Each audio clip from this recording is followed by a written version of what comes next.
నా పేరు కిరణ్ కుమార్ అండి. మాది హైదరాబాద్. నేను ఐటీలో జాబ్ చేసేవాడిని. నాకు గత మూడేళ్ల క్రితం ఒక ఎడమ ఎడమ చెంప మీద బాగా నొప్పిలాగా వచ్చింది, షాక్స్ లాగా వచ్చేది. అయితే ఒక న్యూరో ఫిజిషియన్ దగ్గరికి వెళ్ళాను, జయలక్ష్మి గారని.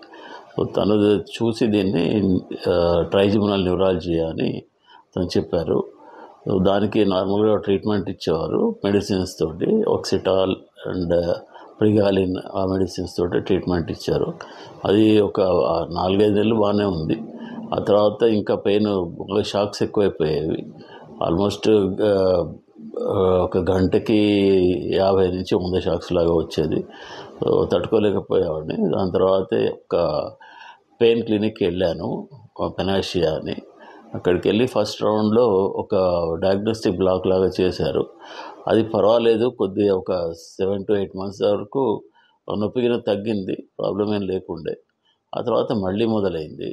అది ఇక మళ్ళా పెయిన్ చాలా విపరీతంగా ఉండేది. అలా అవుతూ అవుతూ నేను మా సన్ ఇన్ లా ఉన్నాడు, విజయ్ కుమార్ అని, ఈజ్ ఆల్సో డాక్టర్. సో తను చెప్పారనమాట, ఇట్లా ఇండో బ్రిటిష్ పెయిన్ క్లినిక్ అని ఉంటుంది, అడ్వాన్స్ పెయిన్ క్లినిక్ ఉంటుంది, డాక్టర్ గారికి మంచి ఎక్స్పీరియన్స్ ఉందని చెప్పారు. సో తనే తీసుకొచ్చారు ఇక్కడికి. తీసుకొస్తే అంతకుముందు ఆ మధ్యలో మళ్ళీ ఒక డాక్టర్ని కలిస్తే తను దీనికి 2-3 ట్రీట్మెంట్స్ ఉంటాయి. ఒకటి ఆర్ఎఫ్ ఎబులేషన్ అని, ఆ తర్వాత ఎంవిడి అని 2-3 ట్రీట్మెంట్స్ ఉంటాయి, ఆపరేషన్స్ అని చెప్పారు.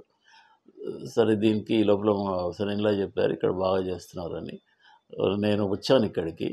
వచ్చినప్పుడు డాక్టర్ గారు చూసి, ఇది ట్రైజమినల్ న్యూరాలజీ, దీనికి మనం మీకు మామూలుగా అయితే అంత ఈజీగా ఇది తగ్గేది కాదు. సో దీనికి మనం ప్రస్తుతానికైతే ఆర్ఎఫ్ ఎబులేషన్ చేద్దామని చెప్పారు. చేసేసి ట్రీట్మెంట్ ఇచ్చారు. ఒకరోజు ఒక 1 అవర్లో మొత్తం ట్రీట్మెంట్ అంతా అయిపోయింది. ఇప్పుడు దానివల్ల నాకు ట్రైజమినల్ పెయిన్ అయితే ఏమీ లేదండి, లెఫ్ట్ సైడ్కి. అది చాలా వరకు మొత్తం కంట్రోల్ అయిపోయింది. ఆల్మోస్ట్ మెడిసిన్స్ కూడా బంద్ చేయమన్నారు ఇప్పుడు. సో మెడిసిన్స్ కూడా వాడొద్దు అని ఇవాళ చెప్పారు. సో ఈ మెడిసిన్స్ కూడా బంద్ చేద్దామని డిసైడ్ అయ్యామండి. So treatment is very good, చాలా బాగా చేశారు. చిన్న ఆపరేషన్ థియేటర్ ఉంటుంది, దాంట్లో చాలా బాగా చేశారు. సో అప్పటి నుంచి నాకు పెయిన్ అయితే ఏం లేదండి. This is how it is. Thank you.